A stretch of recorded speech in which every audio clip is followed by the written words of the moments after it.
Hello, everybody, and welcome to tonight's event. I'm Constance with Mysterious Galaxy. I am super excited for tonight's event. We have Jewell Parker Rhodes and Kelly McWilliams in conversation today for their books, Black Brother and Agnus at the End of the World. And I'm going to go ahead and let them introduce themselves to you and tell you a little bit about the book. Also, too, I'm so sorry, Jewel's book is Black Brother, important reiteration.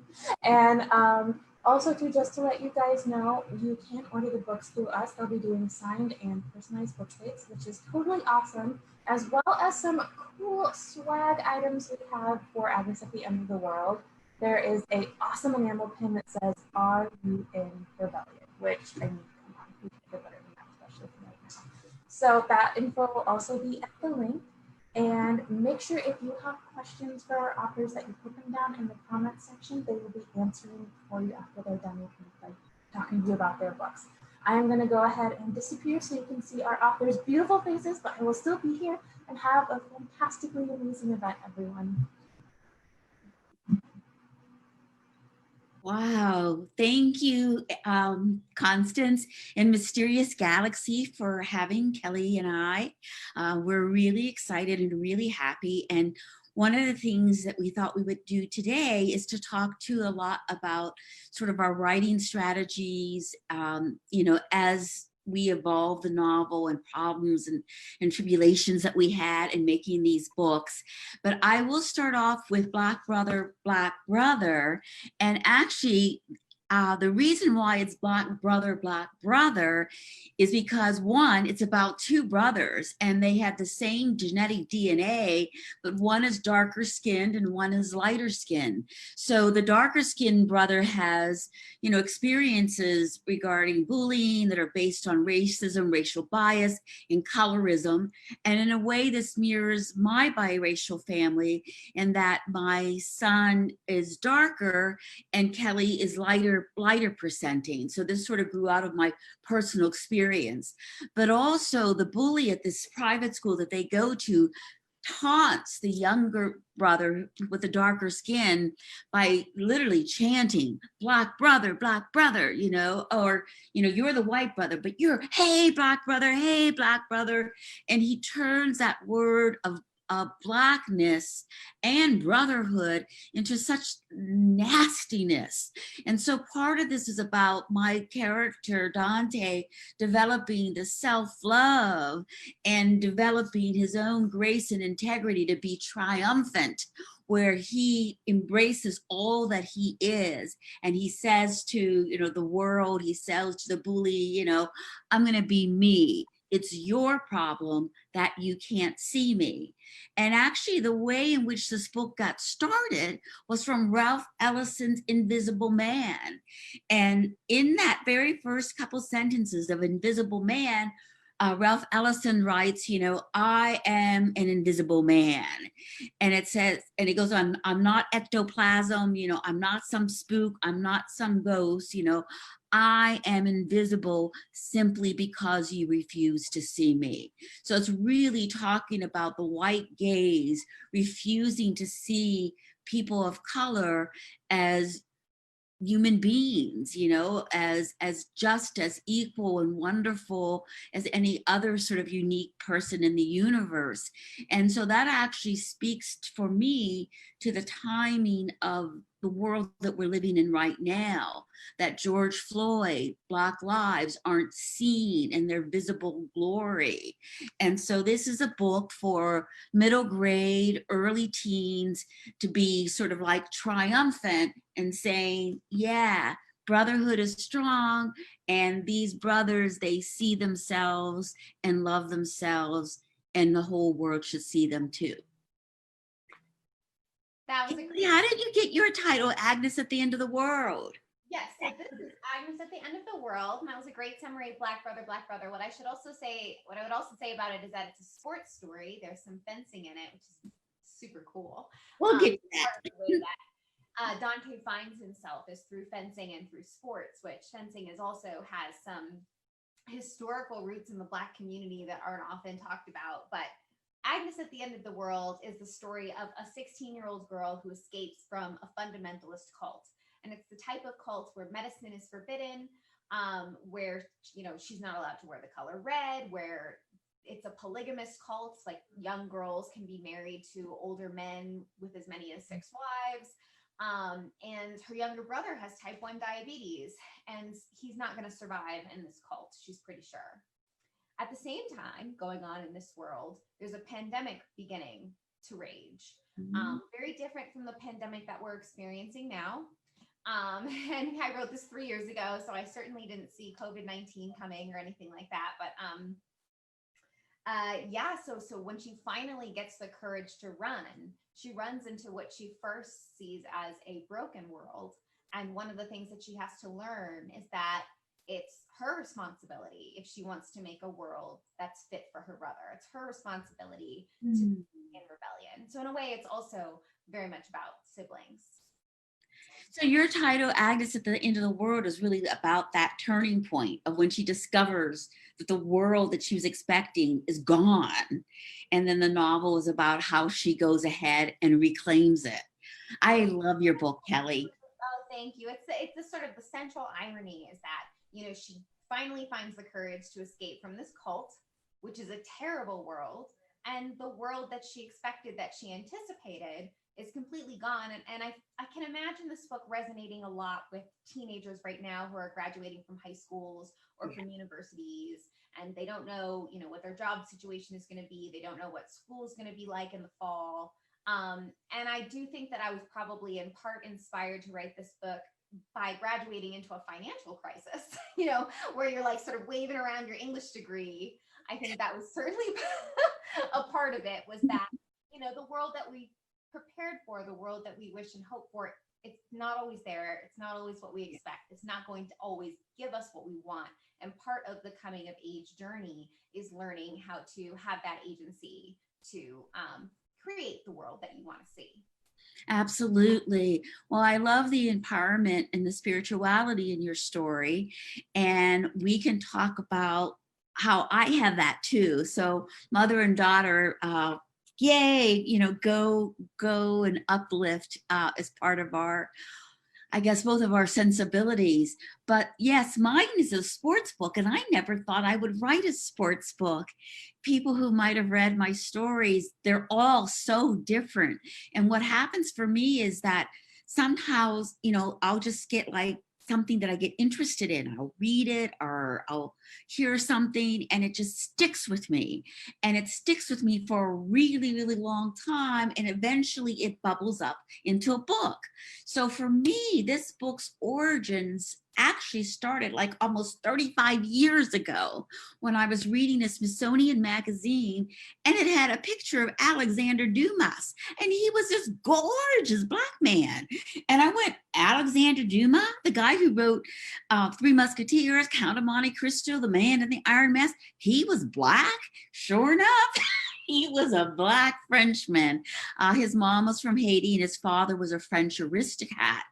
And when he was writing his stories, and his stories to this day are among the most popular stories in the entire world. But when he was writing his stories of daring do, he was actually writing about his dad. And his dad was known as the Black Count. And his dad was a general in Napoleon's army. And there's a book by Tim Rice that's about the Black Count and about how, his father was terrific. So here comes Hollywood. Here comes, media. Here comes colorism. And all the fencing that I ever saw growing up involved, white people. And so I felt, it's a white aristocratic sport.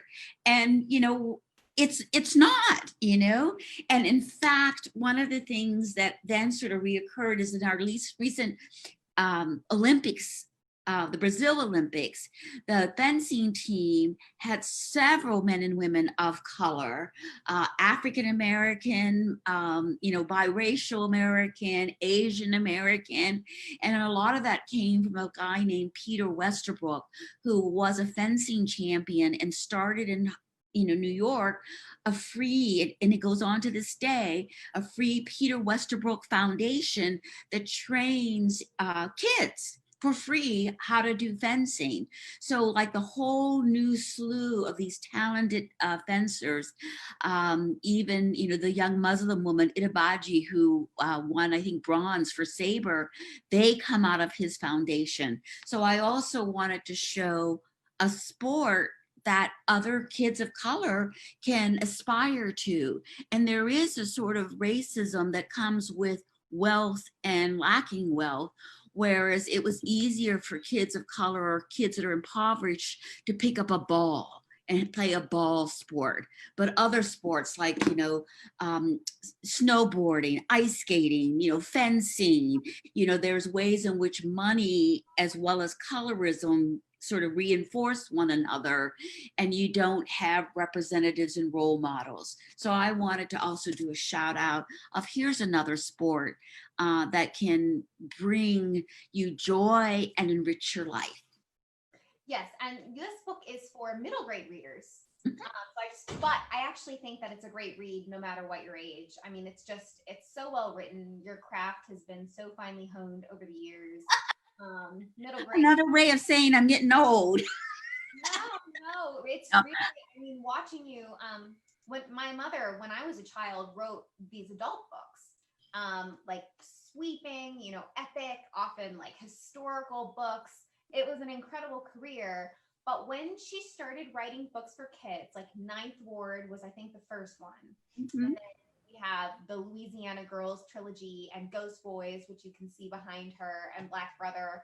I just felt like you kicked it up, like yes, to a whole other level. I mean, you were supercharged. So just if anyone wants to learn about how to be a writer, like these books are gold. There's not a wasted word in this book. Oh, you're so wonderful. Yeah. It's true. Well, whenever I read it, I'm like, wow. Yeah. Well, I do want to say one thing. The moment ago when I said, that's another way of saying I'm old, I want to make it very clear to the world that I do not see that as a pejorative. I am so glad that I am an elder now. And in all my books, I have a praise song character to my grandmother who raised me, and showered me with love. And one of the great accomplishments of my life, and I'm getting weepy, I get so weepy, I get so emotional, is that I am finally a grandmother. And the way in which the generations work just means so much to me. And when I wrote my very first novel, Voodoo Dreams, a novel for adults, it had an inscription in the beginning that women hand sight down through the generations, mother to daughter. So this moment of me writing stories, my daughter now picking up the lens, and watching Clara read her books is very, very, very, very special to me. But I must tell you that I always wanted to write for children. So I wrote all those big books for adults, trying to become a good enough writer to write for children.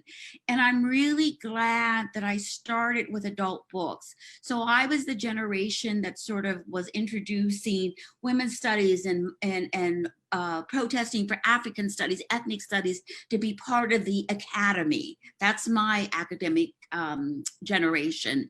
And so all of my novels for adults are about race, class, gender, religious discrimination, about how socioeconomic conditions and caste can be oppressive, our privileged people. So what has happened is that I'm still writing the same stuff, but finding the way to say it to kids. And today's kids live in such a far more challenging world, that it actually helps them, I think, to have good conversations or to have safe places to talk about, racism, to talk about, issues and discrimination. Say what's Towers Falling, there's a Muslim family and the discrimination against them. So I make safe spaces, but I'm still writing about all the things that I have cared about throughout my entire writing career. So I'm glad I got better. I was waiting to get better.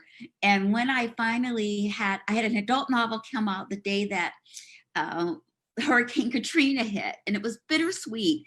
And, you know, here's my new novel, you know, my adult novel about New Orleans, and yet all of these people that I've known and loved in this town were having this horrible hardship. But I went to New Orleans 2 weeks after Hurricane Katrina. My book publisher sent me there. Who knew, you know, and the town was devastated. And that was when I thought, what about the children? What about the animals? And my idea for a children's novel was born. So it was like, hallelujah. So I'm living my best life right now, writing for middle grade. But Kelly, I got to tell you, I have an idea for a new adult book, so I might switch back. I can see it. No, and I mean, I love all of your books, I think, but I just, Ghost Boys and Black Brother. I mean, Black Brother has a special place in my heart because it was very much inspired by our family's story. And by, I think the colorism issue, you don't see a lot of representation of families who are this differently colored as we happen to be. I mean, you just really don't. And like, to the point where when I was a kid, I remember arguing with women in grocery stores.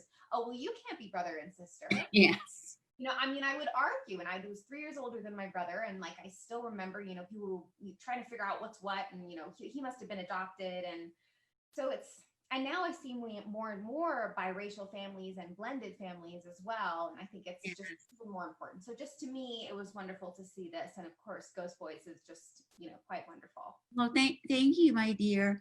I do remember the time when we were in Hawaii on vacation, and you and your brother came back from a lei making session, and you guys were in tears because an adult white woman, insisted that you guys were not brother and sister. And then of course Mama went on the war path, you know. I have nightmares that someone would take him away. Like I'd be watching him in the driveway because I had one woman come up to me and say, oh, I need to figure out what's going on here. Like he didn't I never knew that, Kelly. I never told you this. I mean, I think I was maybe like 6 to 9, like that age range. And so after that, I started to have these nightmares that someone would take him and it would be my fault, you know. And like, anyway, so I think that's why I also like to write about sibling relationships. Agnus at the End of the World is narrated from 2 girls' perspectives, Agnus and Beth, and they are separated. Agnus escapes the cult, but Beth doesn't make it out in time. So the whole story then is the 2 of them thinking about each other, loving each other, missing each other, realizing that they've made these catastrophically different choices and trying to find their way back to each other. And my new book that I'm working on now is also about sisterhood. So I think that it's just, there was something about the way the world treated us as, you know, children of 2 different colors, children who couldn't possibly be family, that, you know, made a deep imprint. And that has been sort of a wellspring for my storytelling for a long time. Oh my gosh, that's, yeah, no, I didn't know that. I think that's. Sorry to scare you. It's already I'm sure all those folks out there who are parents will understand the moments where you go like, oh my gosh, you know, it's, but you know, one of the things, and too, in terms of worries, you know, in terms of the sibling relationship here, and this is what was inspired by you and your actual brother, is how close you still were, that the world was trying to say you don't belong together, you know, you're not connected, and yet the bond is so tight. And so it's a stressor and trauma for both of the boys, and these 2 boys navigate it, and they never let their bond fray. I do want to also say that Black Brother is about the school to prison pipeline. And I think it's probably the only middle grade book, or maybe even young adult book for that matter, that talks about it. Oh no, for young adult, you got to read Walter D. Meyer's Monster. So yeah, we'll just stick with, I think for middle grade, it might be the only one. But the school to prison pipeline, for those of you that don't know, is that because of racism, there is a history of the criminalization of Black kids' innocence. Girls are seen as far more mature than they really are, and boys the same way. Boys, more often than not, are seen as so threatening that they're murdered for it, such as, you know, Emmett Till, Trayvon Martin, you know, Tamir Rice. And this actually starts as sort of like racism and bias can it start in kindergarten, that there is, proof and evidence of kids as young as, first grade, second grade, fifth grade being sort of stereotyped and criminalized, and with the sort of no child, what is it, zero tolerance policy that came into our schools. We have police officers and people who cart these kids away to jail. And once you go to jail, you're less likely to graduate, and you're more likely to end up in the criminal justice system, as an adult. So that's what happens to Dante. He is carted off to jail because he gets so frustrated, he drops his backpack, and it's like, oh, you're being aggressive, you're being violent. And that also connects back to Ghost Boys, which is inspired by the death of Emmett Till, who's here as a ghost, inspired by Trayvon, Philando Castillo, Tamir Rice, a young boy who was murdered in the first chapter, and how the policeman says, I thought he was a man. I thought he had a real gun. So these two books, I actually think, are sort of great companion books for exploring those dynamics of how racism and colorism and bias impact, kids of color's lives.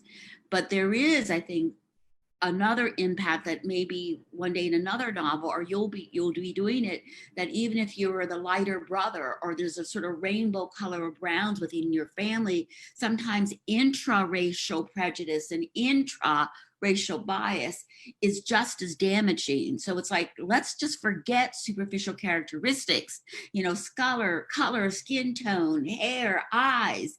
It has nothing to do with the essential self. Our essential humanity. As a light-skinned person of color, and the more we talk about this and the more we do these things, the more connections I see between our books, because in many ways, that backpack thing that is the inciting incident of your book really happened at a school that celebrated me, and that then saw my brother, who's a lot like me, just as nerdy and just as goofy, and treated him completely differently. I mean, it was mind-boggling to me at the time. But Agnus, she's about a girl in a cult. She also is denied a childhood. She's expected to care for her 5 to 6 brothers. Yeah. And she's also expected to marry when she's 14, when she's told. So I think, although Agnus is a white character, that idea that not all children are allowed their childhoods just really resonated with me. And so I wanted to write about a character who had lost her childhood, essentially. Oh, so lovely. Just so lovely. I want to say, before we open up to questions, I want to ask you a question, because I love this part of the book. That phrase, "Are you in rebellion?" So people can get a pin, "Are you in rebellion?" But will you explain to them how that opens the novel and what it means? Because I feel as though as writers, we're in rebellion. But I love the fact that you've actually written a character who is in rebellion. Yeah, well, what's really interesting about this book was Agnus begins as a true believer in the cult. She wants to be a good girl. And I think girls are very much in our culture, whether we're in a cult or not, we're told to behave ourselves, to be obedient, to be quiet, to make ourselves small. And she's trying to do all of that. She's actually trying to succeed within the rules set by her community. Yes. But she has one problem, which is that her younger brother has type 1 diabetes. So she has to break a cardinal rule of this cult and sneak out to meet an outsider, a Black woman named Matilda, who's a nurse in the middle of a pandemic, in fact, who still makes time to come out and bring insulin to little Ezekiel and Agnus. She sneaks out to meet them so that she can keep her brother alive. And one night, late at night at midnight, her sister catches her and says, "Are you in rebellion?" Because that's sort of the phraseology of the cult that they're in, that rebellion, if you break the tiniest infraction is rebellion. And it becomes kind of a running theme throughout the book. Is she ready to rebel? Is she ready to throw off her shackles? Is she ready to say, no, this is not a good world. Let's start from scratch and create a better one. So if you order from Mysterious Galaxy, you might be able to get an enamel pin that says, "Are you in rebellion?" That's very cute, and teenagers love it. And I also think that just now at this moment in time, while we're dealing with a pandemic and while we're dealing with protests, There's never been a better time to be in rebellion. There's never been a Absolutely. better time to like rethink the way our society is structured and what we want to see in the future. Oh, absolutely. And I must apologize to all of you out there for not having my swag. Hold on. I had t-shirts that say heritage is lit, but I ran out of them. So later on, if some of you want to just email me through my website, because I'm going to have some more made, because that's the ending of my novel. Angelica Das has done a National Geographic project of documenting through photography skin tones, and there are over 10,000. No, what is it? No, over 4,000 skin tones that she's actually documented.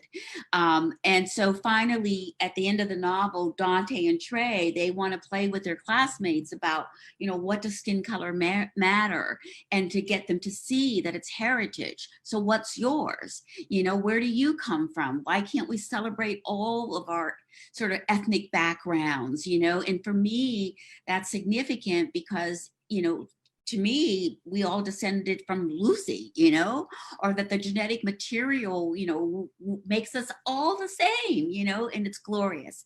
So my t-shirt says heritage is lit, which is a riff off the Project Lit community, where they had a t-shirt where they said it's lit.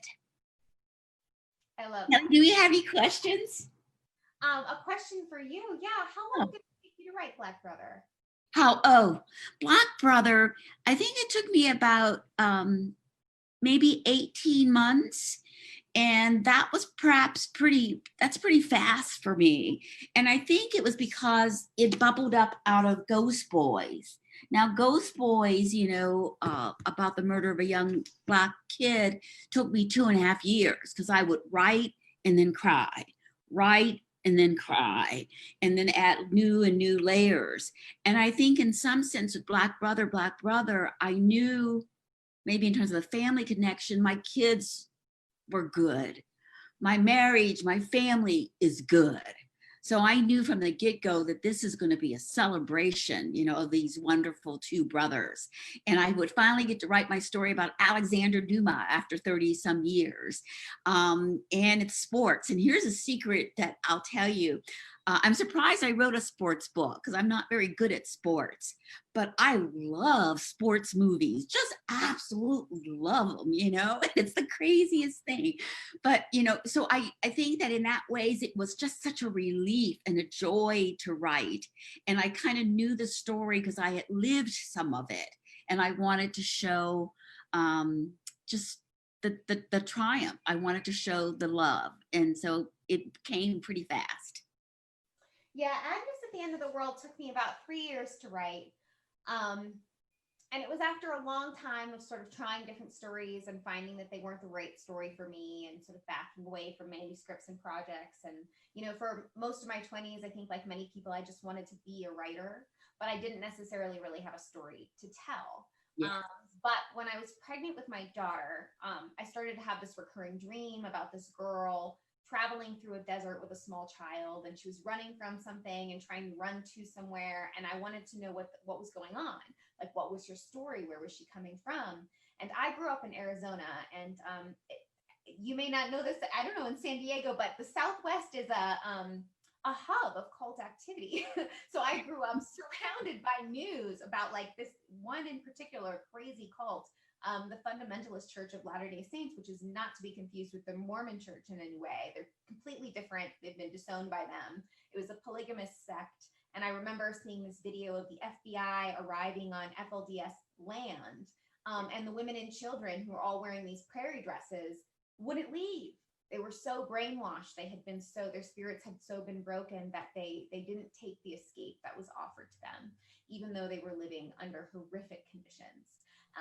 I read, memoirs about cults and especially cult escapes. So I can't recommend Carolyn Jessup's memoir Escape highly enough. That's about that specific cult. And then while I was writing Agnus, I actually read Tara Westover's Educated, which is also quite wonderful. Wonderful book. Yeah. But anyway, so it came sort of from this pregnancy dream, and I think it was me trying to deal with the idea of being responsible for another human life, and then also just that cult stuff, all of your And the Zika stuff too. Yeah, all your experiences in childhood bubble up. But at the same time that I was having these dreams and I was starting to draft Agnus, we had the Zika epidemic. And I happened to live in Hawaii at the time, which was a tropical location where we had the mosquitoes that carried the Zika virus. Although there was not a huge outbreak there, nothing like they saw in South America. But they were NPR would interrupt their radio programs to tell pregnant women to stay away from standing bodies of water. And I just got the tiniest glimpse of how a public health issue could change your life forever. I mean, I was staying indoors, doing a lot of what we're all doing now. I was covered in mosquito repellent whenever I did go outside, and I lived in a state of chronic fear. And so when I started writing this book, I originally thought, oh, Agnus will start in rebellion. You know, she'll just be a rebellious girl and she'll be ready to run. Yeah. But when you really experience the sort of primal fear that I think Zika first inspired in me, you realize that the best antidote to it is faith. So I decided instead that I wanted to create a faithful character, a character who wants to believe above all else. And even if what she begins believing in is wrong, she carries faith with her as she goes through her adventure. You know, there's two things I want to share with our audience that I've observed. Me, when I was pregnant with Kelly and gave birth to Kelly, was very instrumental in me finding my real power as a creative artist. I have been working on voodoo dreams about Marie Laveau, the voodoo queen of New Orleans. And it took me 7.5 years to write that book, but I didn't really get it and get into making it work until Kelly was there, and I wanted to make sure I fulfilled my promise to myself to write this book so I could tell her to fulfill her promise. So I always told her being a mother will make you more creative. And that's been my experience. And there's a lot of history, particularly in terms of some of the women's literature that, you know, being a mother, you know, is a negative, you know, you can't be a successful artist that way. In my experience, it's the contrary. And then Kelly, you know, Claire and becoming a mother and dealing with it, that was a really fruitful, creative time for you. And out of that came Agnus. And what was it? How you say a second thing? I forgot. Well, I don't know, but what I will say is that through all those years that you were telling me that you were saying, cool your jets. You don't have to be a writer by the time you're 25, which just is good advice for anybody. You know, live life, it's okay. You can take your time. It'll happen when it'll happen. I never believed you. Yeah. So when I saw that baby, I was like, oh, my dreams are over. You know, absolutely the opposite. And you know, maybe that's just us, but. And maybe it's just that dynamic that happens across the generations, you know. But I was going to say, I think that this was the second thing that I wanted to say, that both our first novel projects were big books.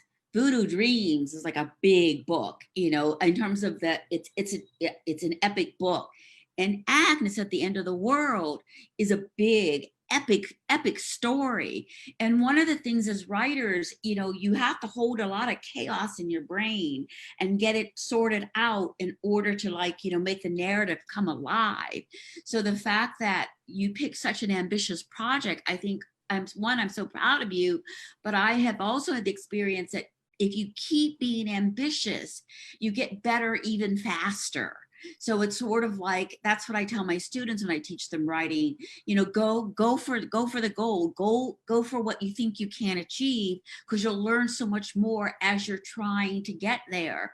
So it's sort of like in some ways, Agnus is representative of the fact that you got to write a tough novel. Well, you already did one, you know? So in a sense, I think that confidence will carry over into your other books because you were so bold and ambitious. It does. It has given me the confidence to try and do something new that scares me, which my next project is a historical project, which has always intimidated me. But we do, I think, have some questions in the chat. Okay. We should take a look. Constance, we take a look and read them, right? Yes. If you just hit the chat button, it'll pop up the questions for you. Okay, I see it. So here's the first one. What kinds of research did you have to do for your book? Specifically for me, did you research on cults, and did you pull influence from any particular cults? Yeah, I did research. I mean, I had always just been fascinated and horrified by cults and cult activity, because I think that every human being has a drive to believe in something larger than themselves. What cults do, and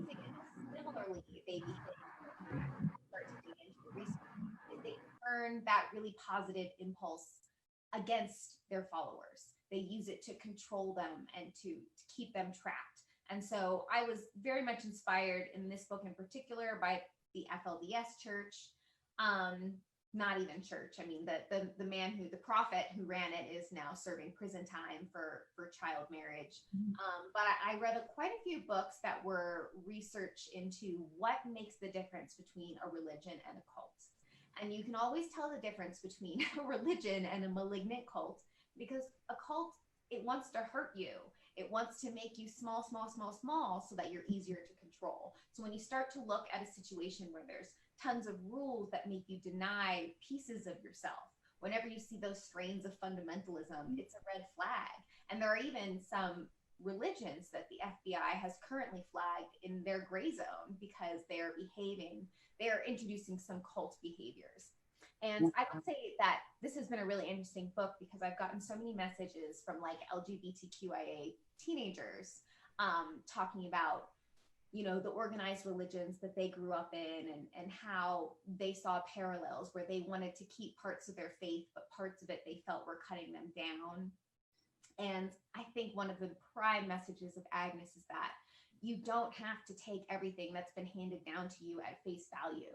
You can keep what you want and what serves you and leave the rest behind. And that is still a valuable way to believe. Absolutely. Yeah. Beautifully said. And I think in terms of research, I think I also indicated that like I'll get little bits and pieces, like here's Dumas, here's fencing here, here's that. But I read a lot of nonfiction. So I've been writing about African-American and women's history in particular for a long, long time. And actually there's a novel, an adult novel I have called Magic City, which you can order. And Magic City is about the Tulsa race riot in Juneteenth. That was published 22 years ago. So, you know, I've been deep into history and uncovering stories that people didn't know. And now it's really interesting. And HarperCollins will be bringing that book out again next summer for the 100th anniversary of the Tulsa race riot. You know, so it's sort of like, it just connects with this moment in time, but it's reading nonfiction, reading history, researching, looking for stories that don't get told, whether it's Mami Wata, the African-American mermaids, which is in my middle grade novel, Bayou Magic. And there was actually an exhibit at the Smithsonian that showed, you know, that there was a legend that when the slaves were taken from Africa, mermaids, the river goddesses, swam alongside their ships. And so wherever slaves landed in the New World, Brazil, Cuba, Haiti, Louisiana, Georgia, you will find images of mermaids, Black mermaids, water goddesses. And the Smithsonian Institute did a big exhibit, Mami Wata, the mermaids. And it was like, yes. So I wrote about that earlier and all kinds of bits and pieces. So I just get, I don't know, I'm just kind of. I've seen your research. She's like a magpie. It's like, yeah, a little bit of this, a little bit of that. And she like pulls it all together. And I remember seeing as a kid when you were doing research for Magic City, you know, the Tulsa race riots, the old newspaper spread out in your office. So, I mean, you know, and then this is something that now people are calling it the Tulsa Race Massacre, which I think it really was, but it's just, people are learning about it for the first time. So Magic City. Yeah. But I like your magpie, Kelly. I even talk like a magpie too. You can see it. You know, my daughter is so eloquent and composed, and I'm like, dee, dee, dee. You know, I just get like bubble up. But yes, that my personality is how I work. Whereas I like charts and spreadsheets.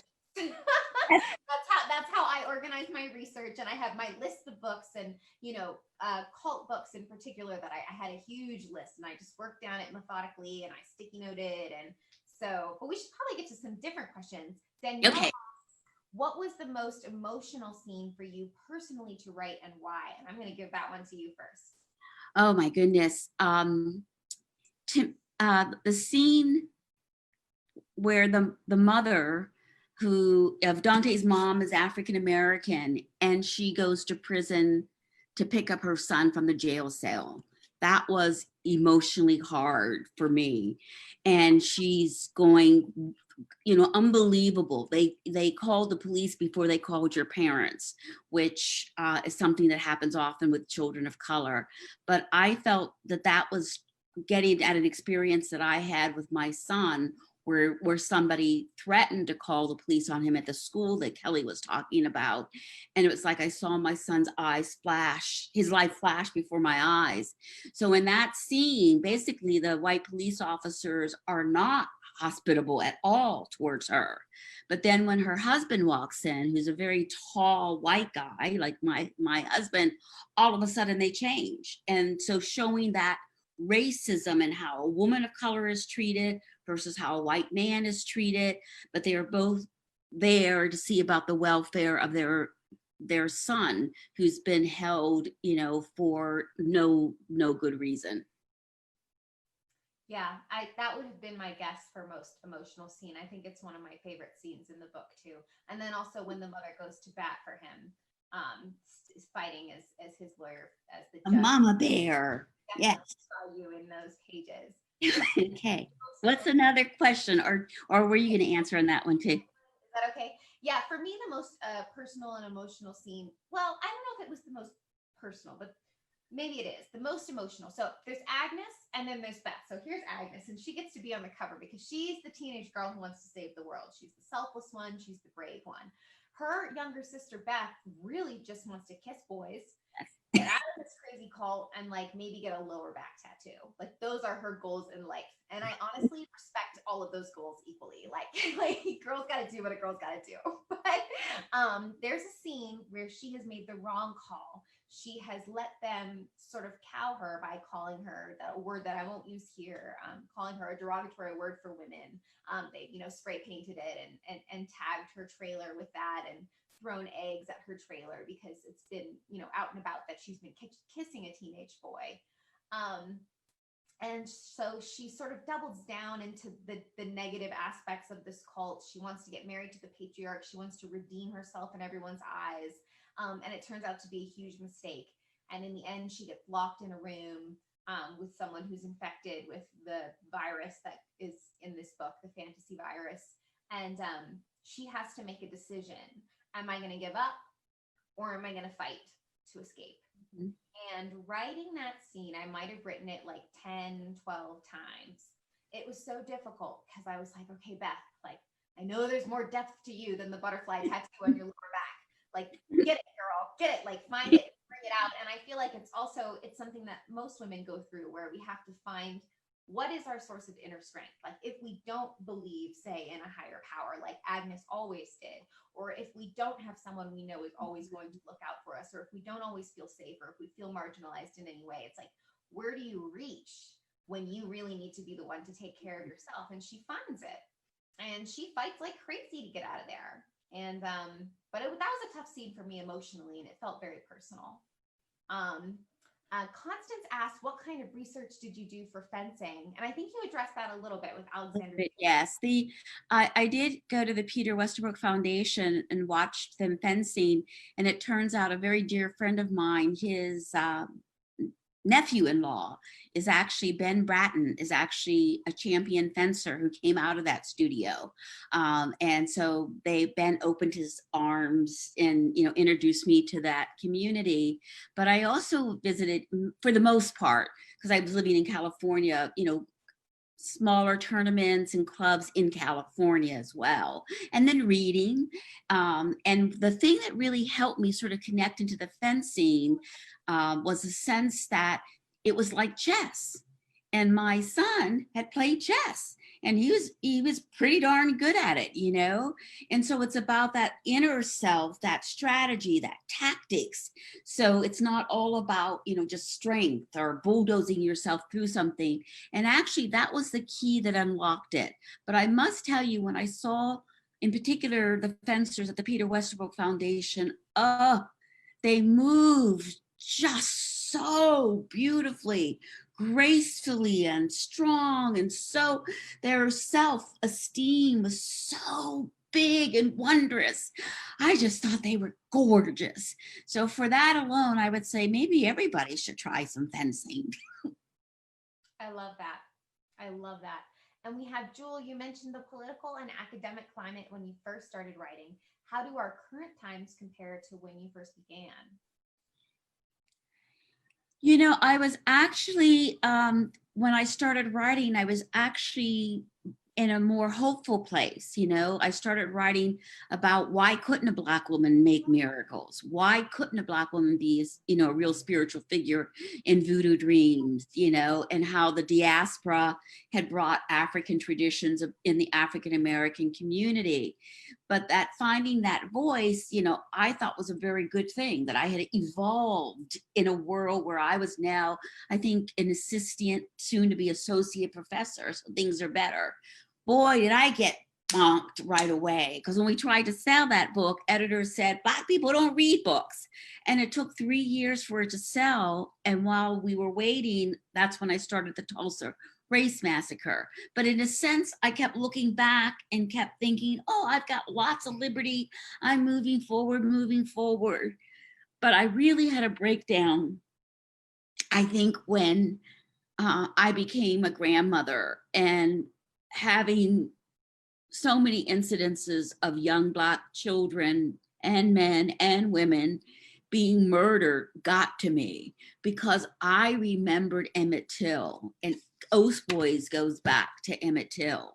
And I still have traumatizing memories of seeing his body, seeing his casket. In those days, the adults didn't hide racism from children, you know. Now for Kelly and Evan, when they were growing up, I waited to tell them about certain things, about lynching and mob violence, when they got much, much older than when I learned about it. But here I am, and I think I'm a grandmother, and they're still killing kids, you know, men that they were doing when I was like a little one myself. So I think, though I was more optimistic in the past, and I am still optimistic now, I'm always going to be optimistic. I really feel as though, okay, we need a second wave of the civil rights movement, and that's happening now. And in particular today, when they released some of the transcript about George Floyd, his last words as he was dying, it was just shattering. So I am actually, like, when I saw Emmett Till and how his death affected me and woke in me this need to know about African American history, though I certainly didn't know that when I was 2, 12, or 18, but that's what my life has been about, finding about stories that have been hidden. It's still sort of like echoed by this sense that today we can really see it in a way. And I'm so sad that I saw it on a video, but it's like, but that's another call to action for me. You know what I mean? And it's like, so I'm glad for the power of video and media. But I do think of all the ghosts, all those lives that we don't remember or disremember, that have been lost because of racism. And to know that it's still going on, it does make me feel sometimes really, really just, you know, well, Rodney King riots, you know, he was beaten when Evan was too. Can't we all just get along? No, I mean, like I feel like for people in my generation, the sort of originary, the moment when you realize the intensity of racism, the brutality of it, for people in mine, and you, for you it was Emmett Till, but it was Rodney King or it was OJ. And I remember Rodney King, we were living in Los Angeles at the time. And I remember the fear that was just coming off of you in waves when we sort of got in the car and just drove. And there was footage of that too that I saw. Yeah, that's right. That's right. The trauma of it. And it was something that they shared at school. And I remember particularly the boy who sort of made me watch it. And it was just, but that's another story I didn't know about from your childhood. That's why it's good to just write these books and write these stories and tell the truth, because no matter how their parents try to protect them. But Rodney King was an essential memory in my life. And then I also felt that sense of deja vu with George Floyd, where it was just like, oh my God, this has happened before. Like how is time looping in this way? Like, so we can only hope, we can only keep hoping and keep telling stories. And I think there have been positive signs that change will be here to stay. I mean, this has become now a global movement. But it's been rough. It's been rough. It's, yeah. You know what? Go ahead. Okay. Let's see. So we have, and I want to get to one just from Alexandra Lopez. Any hints about future projects, Jewell? Well, I was going to just say, Kelly, I've been thinking of writing an adult novel again about slavery. Yeah, I know. I mean, yeah. So actually, I just, before I got on. What? What did you say? Then me, lady, you dive in there. Oh, yes. You know,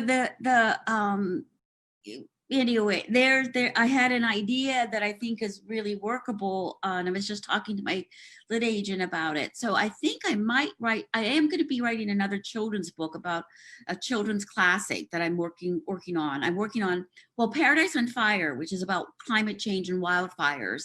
That's the one that I'm almost done with.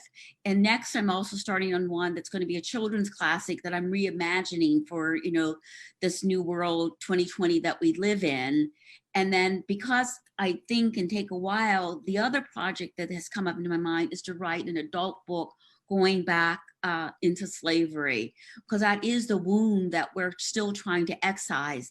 And if you can bear with me, one of the things in Ghost Boys, my character does a spoken word poem at the end, because the theme of the book is really bearing witness. And I think that's what Kelly alluded to with us as writers, that we're fighting in the way that we feel best equipped. And Jerome, who's now dead and has understood that, you know, his life is gone, but he's looking for people to bear witness, young people like the kids of today. And he says, bear witness, my tale is told, wake, only the living can make the world better. Live and make it better. Don't let me or anyone else tell this tale again. Peace out, Ghost Boy. So that's why I write. That's what my life has been about, so that we exercise the ill, so kids don't have to live in the reality of isms. Yeah. For me, my next book, I've also felt I'm going deeper back into history, not as deep back, but I'm writing a YA historical fiction project about two sisters who are twins. One of them is light enough to pass, and the other one is darker skinned, and they're born in Jim Crow, Georgia. And so they're separated at birth, and they're separated across the color line. And the story is about how they make their way back to each other and try and solve the murder of their parents, who were murdered for being a mixed couple. So that's my sort of exploration into the past and attempt to sort of bear a different type of witness as well. Constance asked, Jewell, will there be any voodoo inspired middle grade novels? And I would say Ghost Boys is quite voodoo inspired. I will In Ninth Ward. In Ninth Ward too. Ninth Ward, yes, absolutely. There are some, I would say the grandma in Ninth Ward is a little bit of a conjure woman, but we have sometimes talked back and forth about maybe trying to bring the voodoo Loa to life in some kind of project. Well, you know, it's also, yes, and I think we would have a great time writing together. But it is true that when I wrote Voodoo Dreams and about Marie Laveau, and then I wrote Season, Moon, and Hurricane about her descendant who lived in modern days, you know, that people now see me as some people now see me as like the grandmother of sort of like, you know, Black girl magic or urban fantasy or all these different things. And it's so interesting when I feel, when I read the new generation doing their books. So from time to time, I think, well, you know, maybe I should go back and you know, pick up more of that mystical, magical stuff. But it has to be the right time and the right book. But Kelly's right that it's really is infuses all my work. The Black Mermaid spirits, like one of the little girl can swim with the mermaids and go underwater and swim. Mama Yaya in Ninth Ward is a conjure woman, and Ghost Boys, you know, he is a ghost, and that's because in the African American tradition, this reality between the dead and the alive, there's only a very thin line. And my grandmother taught me spirits are still there, you know, and she also taught me spells to bring back people from the dead, which actually I interviewed Eartha Kitt once, and we compared notes. We had learned the same spell, which was really interesting. But the idea that ghosts are your ancestors, they are kinds of guardians, that they are still there. And that can be very comforting, particularly if you know it's your loved ones who are there to support you, or somebody who's saying, I couldn't tell my story, so you do it. You bear witness. And I will say there's quite a bit of voodoo that's been making its way, or at least conjure that's been making its way into my historical fiction novel. It's called Mirror Girls, and mirrors are quite voodoo-tastic. Yes. You know, there's definitely a little bit going on there, but yeah, and the whole southern folklore, you know, all kinds of wonderful ritual stuff. So in terms of recommending books, I would recommend Mules and Men by Zora Neale Hurston. She was one of the great, you know, African-American folklorists. And also I just absolutely love Their Eyes Were Watching God. But I also wanted to pick up when I was saying that I read a lot of nonfiction. One of the books that I found really enlightening too was The Color of Law by Richard Rothenstein. And I actually tweeted out a video of him speaking. You can find it on YouTube. That we always think of, you know, segregation just sort of happened, or quote, people wanted to live with people who look like them.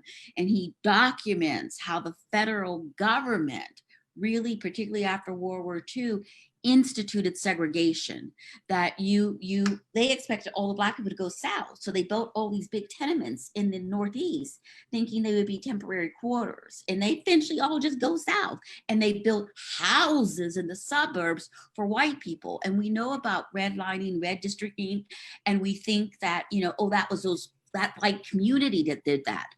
Not entirely true. The federal government, when they were asked to build Levittown, fund the building of Levittown, a huge planned community of Maryland of like 1,500 family homes, the federal government made it a requirement that an African American could not buy one of those homes. It had to be an all-white suburb. So The Color of Law, you know, reading, you know, all kinds of books. Just Mercy by Brian Stevenson, and there's new YA book. I'm getting excited again. And also, you know, Professor Kendi, you know, with his Stamped, and the YA book, Stamped with Jason Reynolds. You know, I just love to read lots of nonfiction. Yeah, I mean, and just, I know we're running out of time here, but just in terms of beyond that, the federal government, I mean, the individuals have also always taken it upon themselves to police the separation, you know, of that color line. Like we're seeing that now, where it's sort of white women taking videos, brandishing guns, even. But while I was doing research yesterday, I read this story about this white librarian in Georgia who made it her mission to track people's ancestry as far back as 8 or 9 generations to see if there were people of color in there. And then she would out them in the news. Like she would say, no, you're a person of color. Like you might look white, you might have been white for 8. I know. I mean, it's just. Like, and this is for not heritage is lit. This is for pejorative. This is to abuse them.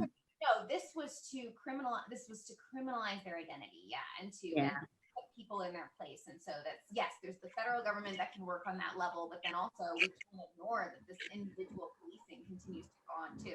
Yeah. But I wanted to answer one more question by Alexandra Lopez, but I'm going to throw in my book recommendations first. For adult novels, Conjure Women. Oh, Constance, are we done? No, we are short on time, but you go ahead and give your okay. Well, question. I'll text you later, but Conjure Women, this is an adult novel. Loving Cinderella is Dead, which just on Tuesday. Yeah. It's a Black fairy tale retelling. And then also Burn by Patrick Ness. Patrick Ness is always wonderful. But if you just have time for one, get Cinderella is Dead, a retelling of the Cinderella fairy tale with a little bit of voodoo in it, I think. And it's just wonderful. Okay. What's the last question before we say goodbye? Can we answer? Oh, well, Go. it's a more involved question. Do you feel more in control of the direction the story takes, or does it become championed by your protagonist's voices? Say that again. Do I Feel in control of the direction the story takes, or does it become championed by your protagonist's voices? Oh, got it. Okay. No, definitely my characters. I never write anything down. So I mean, or in terms of a plot or a narrative, and I have to, like, me and my own sort of like hoodoo folklore, I have to hear the voices. The spirit has to come. And when that boy spirit comes or the girl spirit comes, I follow their trail and they teach me what it is that I need to channel and to say and to write. So that's also why I like being a writer, because I get to live all these great lives. Who knew Dante was going to teach me about fencing, or I get to be inside a young man's, spirit and soul. So no, that I don't know what's going to come next until I write it and I go, oh, I wasn't expecting that. That's a great question. And if anyone has more questions, feel free to email us or find us you can find me on Instagram at Kelly M. McWilliams, or on my website, kellymcwilliamsauthor.com. And thank you so much, Mysterious Galaxy. You have the best name of any bookstore. Oh, thank you. Yeah, we will totally take that. I hate that it's over, because it's honestly been a really big pleasure just listening to you guys talk and history. And I think you touched in particular on something so incredibly important about, there's a lot of history that people don't know that is insanely important that they're just finding out about now. And it's so exciting to hear, especially like Jewell, that your book is coming out and that they're doing a republish on that, because that's something that I recently found out as well. That just how is this not taught in history classes? It's not taught in Tulsa. Which is mind-boggling in and of itself. But both of your books are absolutely amazing and phenomenal. Guys, definitely check out their works. This has been just such a beautiful event, and I want to thank both of you for joining us tonight. We are going to go ahead and say goodbye to everyone. Bye, everyone. Thank you. Buy our books from Mysterious Galaxy. They're the best. Woohoo, woohoo. Bye.